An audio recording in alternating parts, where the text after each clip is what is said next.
Pazi, evo nas u Njemačkoj, idemo na svadbu. Sve se ti pokaže jedan trik, koji svadbarski trik po našim ljudima šta rade kad dođu u Njemačku, rade trafike, benzinske stanice i ostalo, ugostiteljske objekte, dođe. Objekate. Samo nisam siguran baš najbolje kako ide trik. 4, gledaj, dole. Dole, 4 lopova, razumeš? Nisam baš najsigurniji kako trik ide, ali evo ovako ćemo. Pokušat ćeš. 4 lopova. Jedan ide u svaki deo špila. Razumeš? Posljednji ide ovdje. Idu svaki... Nisam siguran kako... Ne! Zadnji lopov ide gore. I onda svi uđu ovako dole, unutra. I dođe policija, on lupi gore, nema nikoga, razumeš? Da. I on sačeka malo, lupi ponovo zato što se policija približava i onda se svi lopovi vrate gore i pobegnu. Ali hoćeš vidjeti, nisi vidjela kako se radi, nisam. Gledaj, će ti pokaže malo bolje, sad ćeš ti da ih namestiš, važi? Preseci na 4 dela. Na 4? To ima vid gore sivo, dole plavo. Će budu različiti spratovi.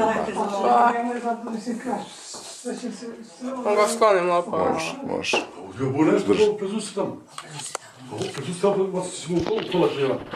Gledaj. Prvi lopov ide ovako. Mislim da je u stvari ovako ide trik, ne ide onako. Sad sam setio. Imaju jednog glavnog lopova, rećemo da je ovo glavni lopov. Kapiraš? I sad, ovo ide na prvi sprat.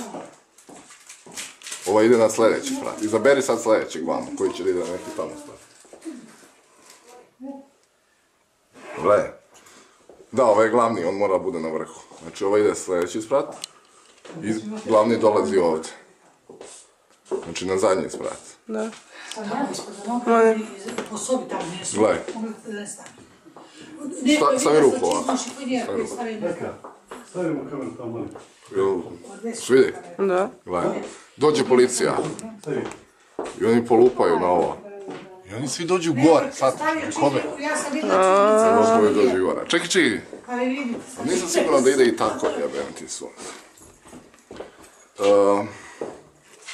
Ne, sad sam se setio. Lopovi su bili žandari, brate. Lopovi su žandari. Pa da, strašno. Idemo na svadbu sada, brate. Ajde. Ali pre toga, obavezno posjetite kanal za još sjajnih trikova ili klikni na neki od ovih dole što idu, klikni na ovaj naprimjer. Tišina bre! I pazi sad ovo, satisfakcija je zagarantovana, kome se ne svidi dobija pare nazad. Kome se svidi nek se prijavi, bit će još dobrih stvari. Hvala na gledanju, ljubim vas sve, Džebra zvani Tebra, ćao!